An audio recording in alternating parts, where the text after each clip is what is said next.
subject that's been really big for the since during the MLS All-Star break, the owners met, and the big discussion point was, do we change the calendar? And Yes. Move on. Next question. you think it'd be that easy. A lot of new owners. Speaking of a topic we spoke about last time, a lot of the multi-club owners who have teams in other leagues are pushing because they realize that in order to make the big bucks in the summer transfer window, you have to technically run along with. It's not everywhere, right? We do have to point out, like Brazil also runs our schedule, but almost everywhere else doesn't, right? So it's one of them things where Brazil runs our schedule, Argentina runs the schedule, Ireland runs the schedule. Yes. So I think Colombia does too. I think Colombia does a split like Mexico. Do they? Do they? Yeah. Okay. So so it is. It's and obviously Argentina and Brazil have no problem selling multi-million-dollar clubs, but then again, those are soccer nations, so we're not in that bucket, right? I always say that we should technically be following the J League model, which we're not doing, but it's neither. Well, they're on the schedule too, aren't they? Or did they switch back? No, they're on fall spring. They're okay. Yeah, they don't have the same issues we do. So okay. Especially the way there's the Korean league that I was thinking of that's on our okay. The Irish league, I think I just said that, but yeah, they're so yeah, it happens in Europe too. Ireland's part of Europe. Barely. But yeah, so that was they call it the international calendar, but it's kind of a the FIFA calendar is what it is. It's basically right. So are they going to follow where the windows line up, where winter window, summer window? That's basically what the argument is. I think long term it makes sense. I know there are, both physical and financial hiccups to these things. You're talking about teams that in some cases share stadiums with NFL teams, which makes scheduling a little bit more difficult. I mean, one league plays on Saturday, one plays on Sunday, but there are still things you need to think about as far as, operations. And are you saying you don't want football lines? Bring back football lines, baby.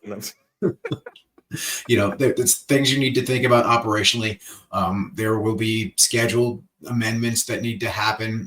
Nobody's going to want to play in Minnesota in late January, early February, but there are ways around all of that stuff, right? It's like FC Dallas next season is going to be on the road for the back half of 2026 after the World Cup break to allow us time to finish the stadium, right? So these things can happen. It takes work, but I do think for the long-term success of the sport, it makes the most sense so that you are not butting up against college football and the NFL and all these other things that are happening when you're having your playoffs, and your playoffs are only up against other soccer playoffs and some baseball. Yeah. So this, shout out to Trinity. Go to DallasTrinity.com, get your tickets. Season tickets on sale now. Half season packages on sale now.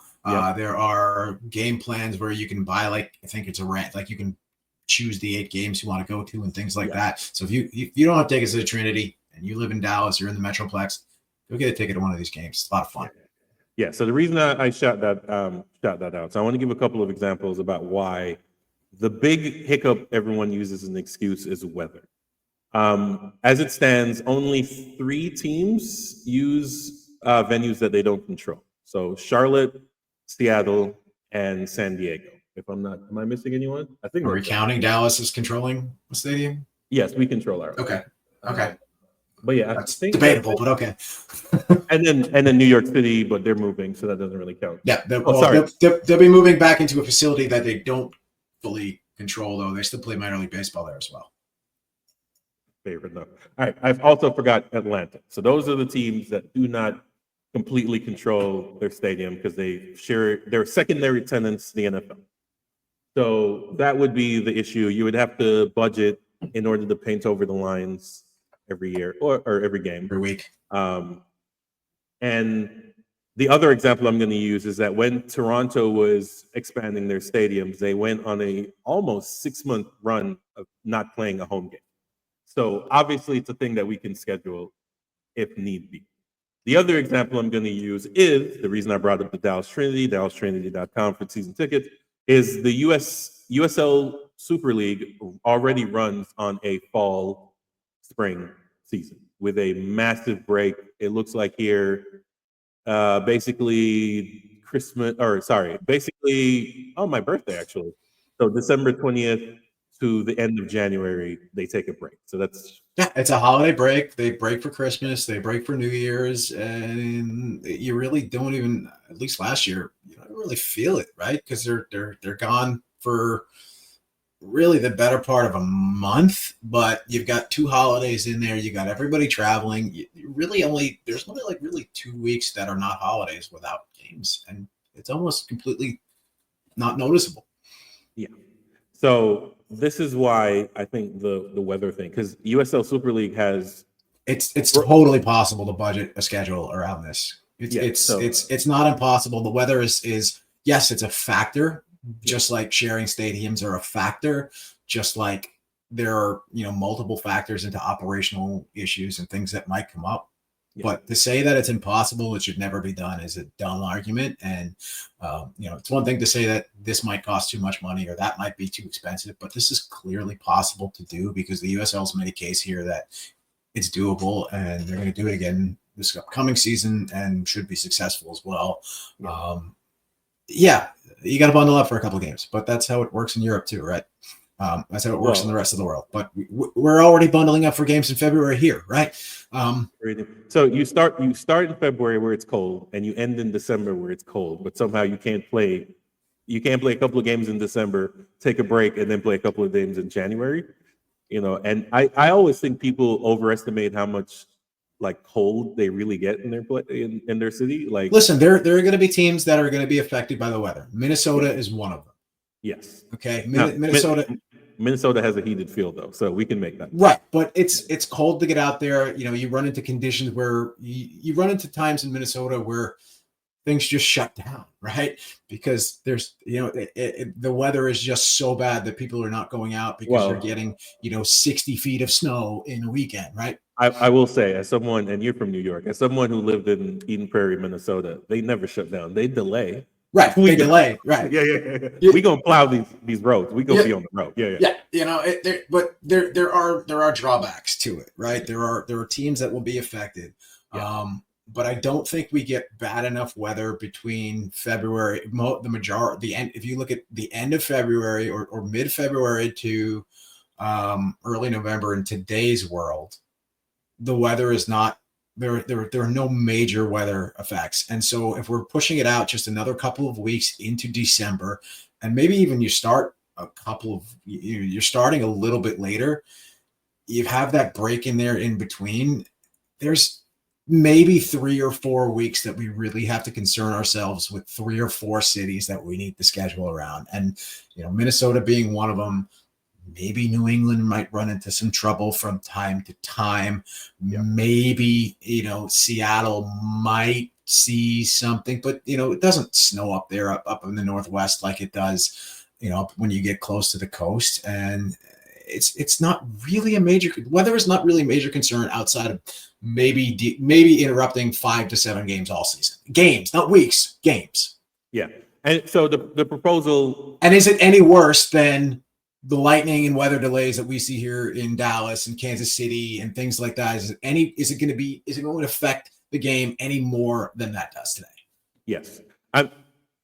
People who say that the snow will keep people away don't realize that the 100-degree weather in Dallas rain and everything else keeps people away too, right? When it's 110 degrees here in Dallas, our tailgates get lighter. Yeah, because people roll up at match time and roll up at kickoff and go right in, and they're leaving early because there hasn't been a game yet this season that I haven't had to come home and take a shower from because I wasn't drenched in sweat. For sure. I mean, that's mostly because you're playing the instruments and the flares and misbehaving in the manner. Exactly.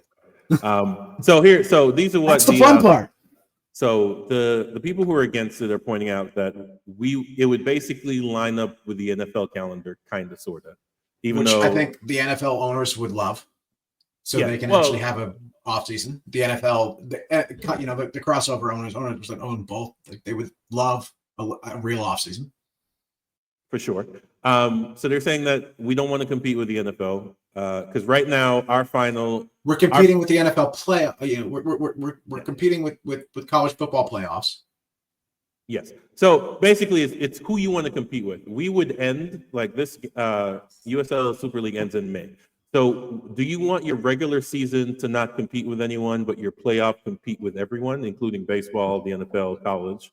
Or do you want your regular season to compete and then your playoffs don't compete with it? I personally think playoffs is where you get viewership. So I would definitely want to clear the space for my playoffs. I usually love to take the opposite side here and argue with you and play devil's advocate, but I agree with you 100% here. I think this, for the long-term growth of the league, this needs to happen. Yes, because let's be honest, no one cares about baseball regular season, but come October, we know. I mean, I love baseball. I watch regular season baseball all the time, but yeah, it's also not interfering with me watching MLS, right? Yes, yeah.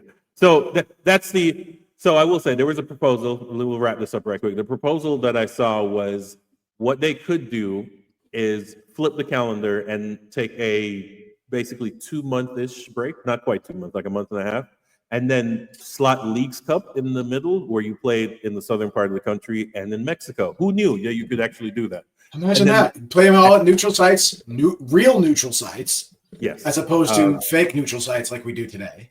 Yeah. So that would legitimacy around that competition. Yeah. So that would basically fill the Canadian teams down. Yeah. So yeah.